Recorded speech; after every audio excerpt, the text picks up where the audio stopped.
We're lonelier than ever. There's a pandemic of loneliness spreading. Most people will understand if I say we're lonelier collectively as a species, but few will understand why I call it a pandemic.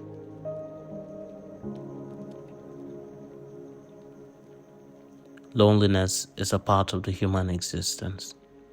Sometimes it's even crucial to the life of meaning we want to live.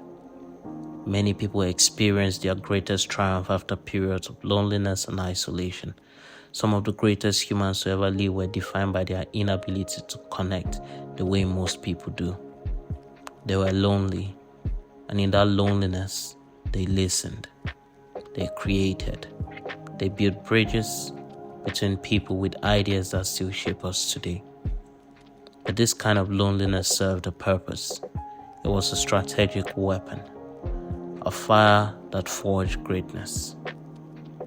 The loneliness of today, it's different. Chronic, purposeless, directionless, insidious. Young people don't lack purpose. They don't lack meaning. They lack direction. And they can't find it because the world they live in is curated carefully to keep it that way. A world where governments and corporations profit from the idea that we will never be well enough, never survive without them. So yes, it is a pandemic, one with consequences far beyond the social. Research shows that loneliness damages both the heart and the brain. It worsens gastrointestinal disease. It dysregulates the stress axis. Loneliness leaves its fingerprints on illness after illness, across borders, across classes, across age, everywhere. One of the greatest forces shaping modern loneliness is technology, the very thing meant to connect us. We spend on media of all kinds, TV, radio, smartphones, social media. We dive into endless amusement looking for something human, but without the risk of being human. Because TV can't reject us, radios can't betray us, and social media, play the game right and you gain clout. But a friend might make you happy or sad. They might reject you, make you feel awkward, uncomfortable. Social media is cleaner, safer, a controlled environment where we can pretend to be who we think we are. So we embrace it. We build walls. We burn bridges. We dance at the graves of the connections we've lost. And the very media meant to unite us has been the final nail in the coffin of our relationships. We'd rather talk through a filter of glass and code than look someone in the eyes. Don't get me wrong, tech itself isn't evil. It's human excesses that twist it. Yes, technology has made us richer, healthier, more connected, but the downsides have been obvious for years, and it's about time we started doing something about it. We live in times where it is both easier and harder to survive. We have more wealth and resources than ever before, and yet we are more divided than we could have imagined.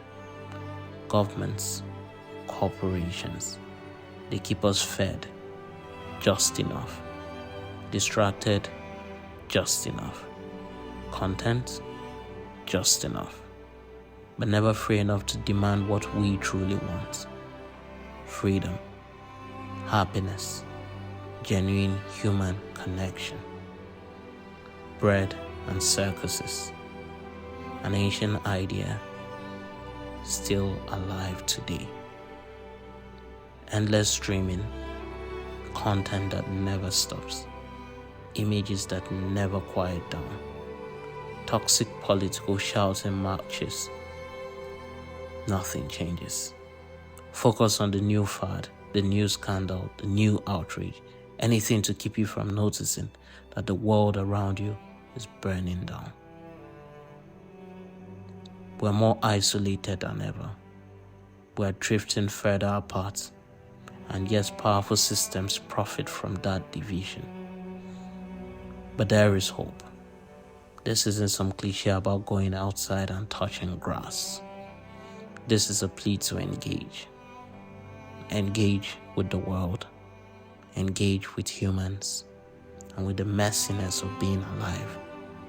Participate in building the world. Own a piece of it for yourself. Be fair. Be genuine. Be open. Spend time with the things you love. Build communities. Develop hobbies that live beyond your smartphone. Learn to work. Learn to create. To build things that matter.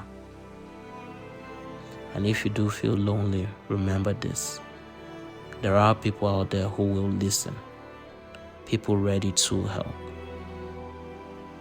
When loneliness finds you, as it surely will, channel it. Fill it with creativity. Write, sing, paint.